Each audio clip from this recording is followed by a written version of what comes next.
Hello everybody and welcome again to Wine Free Wednesday. This is your midweek moment to pause and reflect and to get some no-nonsense, practical, shame and judgment-free help in changing your relationship with alcohol. And I just suggest you decide that Wednesday is going to be alcohol free. It's going to be wine free, and that you come and join me here every week. And whether you join me here live or you watch the replay, and by the way, Facebook have changed. I mentioned this a few weeks ago. They've changed their settings so that the recordings only stay for 30 days. So I moved them all over to my YouTube channel. So if you look for 90 Days Later with Anna Charles on YouTube, you'll find all the recordings of all of these Wine-Free Wednesdays. Now today we're going to be talking about celebrations and when we want to drink to keep the party going. And this is really, actually I'd planned this in advance, and it's really, I'm feeling a really celebratory mood. For those of you who might be watching the European women's football, the England team got through yesterday to the final. We were a goal down and we clinched it with 60 seconds to go. So very exciting, lots of celebrations. So that's all really, really good. So again, so today we're talking about the glass of wine that we have that kind of adds the sparkle, right? And you all know that glass that we're talking about. It's the one where often we're already having a good time, right? We're not in some diabolical situation. We're having a good time. And your brain goes to, do you know what would make this better? A glass of wine or a glass of champagne. And I see this all the time with spectacularly lovely situations. So for instance, you might be at a barbecue, a neighborhood barbecue. You might be out on a deck looking at the view. You might be looking at a sunset. You might be going on holiday. You might just be chilling in the garden and it's really sunny and you've got no jobs to do and the children are all happy. Right? We have all of these things, all of these wonderful situations. And our brain says, oh, a glass of wine would make this nicer. Now, in these scenarios, I find this is not about the taste. It's not even necessarily about the buzz. You know, it's just about that we get so used to thinking when we're in this scenario, we add a glass of wine, beer, champagne, Prosecco, name your fizz, that it will make it better. Right? And we go along with that and we believe it, so that in time when we're trying to then pull that back, let's say it's a sunny day and you want to go wine free today and you're out in the garden, you might have this thought and you might agree with it. And then all of a sudden it's like, oh my gosh, not only is this not any lovely anymore, not only is it not going to be better because I'm going to have that glass of wine, it's actually now going to be worse. And I just want you to see this is exactly what happens. And that this is just a learned response. I mean, that's the main thing here. It's what a core in one of my teachings. This is just a habit response, and we get used to saying this, and we get used to agreeing with ourselves. And I just want you to think about this. Now, you might be somebody who says, yes, Anna, but that's okay. I actually quite like to have a glass of champagne or a glass of wine when I'm celebrating. I like to use it to influence and enhance and upgrade the situation. All right. That's up for you to say. But here's the thing. I just want you to check in with your reason. Do you like your reason? Right? Do you want to be the sort of person who says, when I'm out having a good time, a celebration, I'm going to have a glass of champagne and it's going to be better? And let me just tell you a little story, because I was intrigued about this, because I was very much a champagne girl, and white wine was my go-to, but for years I had a bottle of champagne. It's kind of on standby in the fridge. This is legit. We have a bottle of Veuve Clicquot, a huge, great big bottle, right? We'd have to lie it down on its side because it wouldn't fit in the door. I was waiting on permanent standby for a celebration. I remember when my son got offered a university place. I mean, he didn't have the grades yet, he hadn't taken the exams, any of that, but this was a moment to celebrate, crack that bottle open. The reason champagne is associated with celebration, it's happenstance. It was back in the day when the royal kings in Europe were crowned, and mainly this happened in France. They were crowned in Reims. And for those of you who don't know how to, that's Reims. That's the phonetic thing, R-E-I-M-S. It's that city. It's beautiful, beautiful cathedral in the center of France. That was where they were crowned. And in order to celebrate the crowning, they would use the local wines. Reims or Reims is situated in Champagne. Champagne is just the local drink. And this is how it got connected with finery and celebration and elegance and extravagance and all those things. It was purely because it was the local wine. So I always joke, if this had happened in Somerset, which is close to where I come from, where they have a lot of cider, that's made from apples. Maybe if they crowned them there, we'd be drinking cider as our celebratory drink. Anyway, I think it's just worth seeing that this is just what society or royalty at that time anointed as being special. This is why today we drink champagne when it's special, when literally it is just fermented, it's just fizzy wine. It's just fizzy wine in a glass that costs a little bit more and comes in really fancy bottles. So just want you to think about that. Anyhow, so the reason we get into this scenario where we're having a lovely time and then we think it might be better to have a glass of wine to really enhance it is this is where we get into the dopamine default. That's what I call it.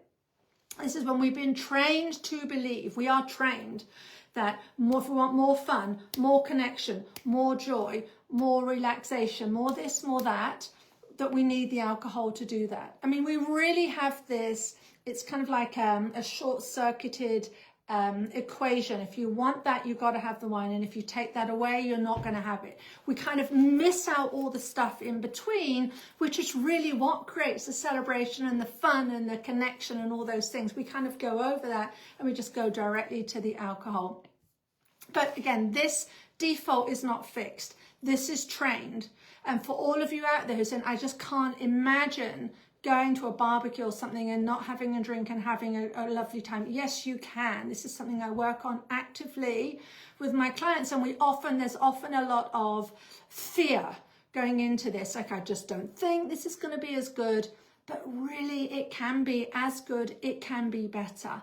But we just need to be willing just to challenge this inbuilt programming. And first you need to see it. If you're someone who likes to drink for upgrade, you just need to see this first and then be willing to challenge that. In fact, one of my clients, I've got a client quote here who used to be very much in this camp. She told me, I wasn't even craving the wine. I see this a lot. I just didn't want to show up at the barbecue empty-handed and feel like the odd one out, right?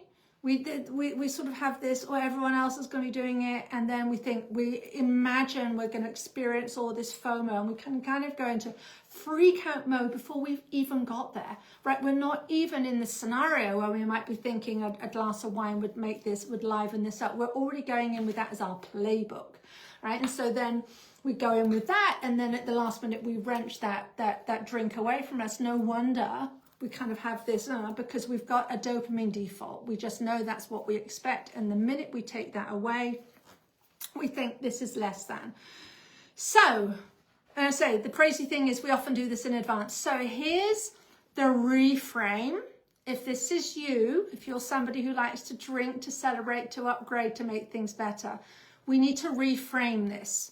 We need to find a different perspective, another way of looking at it, because the scenario is the scenario, right? We have the facts of the case. We're at a barbecue, maybe in the sun, always the sun, and there's going to be lots of celebration. So those are the facts of the case, and we have to think how are we thinking about this.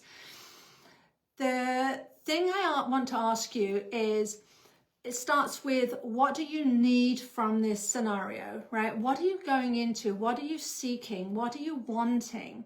And we're probably wanting some connection, some joy, some relaxation. Right? That's what we're looking for. We're actually not looking for the wine because we want those other things. So we just want to remember that and really ask yourself, really, truly, if this is a lovely scenario, what do I need right now? And just to pause, slow it down, slow it down, slow it down. See the playbook, see the way your mind, your habit mind is thinking, and just ask this question. Now, your brain might say wine. You might be there thinking, really, what do I want right now? And it might be, you want the wine, you want the wine. I mean, really, that might happen, right? And I just want you to just be ready to just listen and wait and say, I'm not going to accept that answer. That's surface level. It really is surface level. What is it underneath? What is the thing I'm either seeking, or what is the thing I'm afraid of losing out from, right? And then just being willing to ask yourself these questions and to see that you are the one who determines the fun. You are the one that makes this happen. Think about what are the other things there for you to enjoy. There's so much for us to enjoy. We just don't see it when we're blinkered. We're kind of like those horses, like those race horses. We've got these blinkers on. We're thinking, I've got to have that champagne. That's the thing that makes this fun. And then the moment we fixate on that, we miss everything else.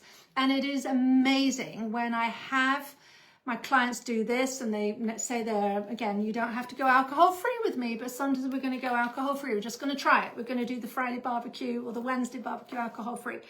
And I ask them to tell me what was all the fun that they had. And they can give me a laundry list of all the great things, the delicious food, how much they liked being with their friends, how much they liked the laughter, the view. I hear about the view a lot. I can describe it. And these are all the things I want you to think that we take for granted because when we're drinking, because the drink kind of just suffuses everything. So when you remove it and you see what's underneath, that's when the power of this is. You do not need a glass of wine to have a good moment. There is nothing wrong with having a glass of wine in a good moment. But the problem is when we start to attribute the good moment to the fact that we're having a glass of wine. These are two very different things. So my homework really for you is just to reframe and just challenge your perspective and give yourself some time. And if you do come up with an answer like, well, the wine is the thing that is making this fun, and challenge that and challenge that and challenge that, okay, and really listen. I mean, this will be hard to start with. Why is it hard? Because you're not used to doing it. Okay? The moment we start to do something new, it's like anything in life, any new habit, right? When I first started doing these wine-free Wednesdays, I didn't have a clue which button to press, and now I know. I'm fairly practiced at it, right? But that took me a good couple of months. This can take some time, right? But every time we go into it and you're willing to ask yourself the question, that's how you learn. You learn from yourself. We learn from just getting these habits out in the open and then looking and just not believing what we've always told our brain. So that's how we rewind the default. Now, if anybody has any questions, anyone who's watching, I'm very happy to answer any questions that you have. We've got a couple of minutes left. In the remaining time, I will just, again, talk about, I mentioned this last week, I have this app called the Off Switch, and this is not just a drink planning app. It's all totally free right now. There is coaching built into that. So all of the coaching tools I have developed, my methodology, my book, the Off Switch, I've trained this app on this, and it's Anna inside, and this is totally free. You can use this 24/7, so you can go in and you do your drink planning, and Annie will help you to create your drink plans. She'll help you to stick to your drink plans. She will answer all of your questions because she's trained on all of my stuff. It's like having me in your pocket.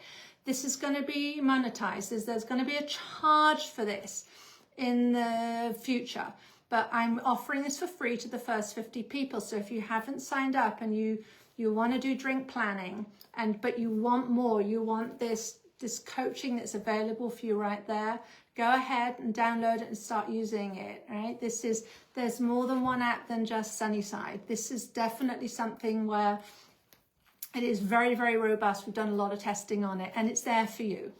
And, I really want you to use it because this is part of my commitment to helping people to get out of this habit, get out of the behavior, and change their relationship with alcohol. All right, does anybody have any questions? I can't see anything coming through. So if that's it, this will be the end of this Wine-Free Wednesday. As I said, I encourage you to go wine-free today, and do let me know how you get on.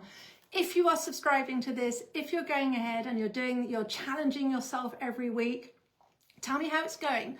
Tell me what's coming up. Tell me all the challenges and the problems and the issues that you have, things with the thoughts you're having, the difficulties you're having, the scenarios you're in, and I'm very happy to tailor future content to those challenges. You just need to leave a comment here. I read all the comments, and I'm happy to make this so that it's even more valuable for you in the next week. So I think that's everything we have for now. I'm going to go and have some dinner. I'm going to watch Germany play Spain tonight and see who's going to be playing England on Sunday. All right, so that's it for Wine Free Wednesday this week. I'll see you next week.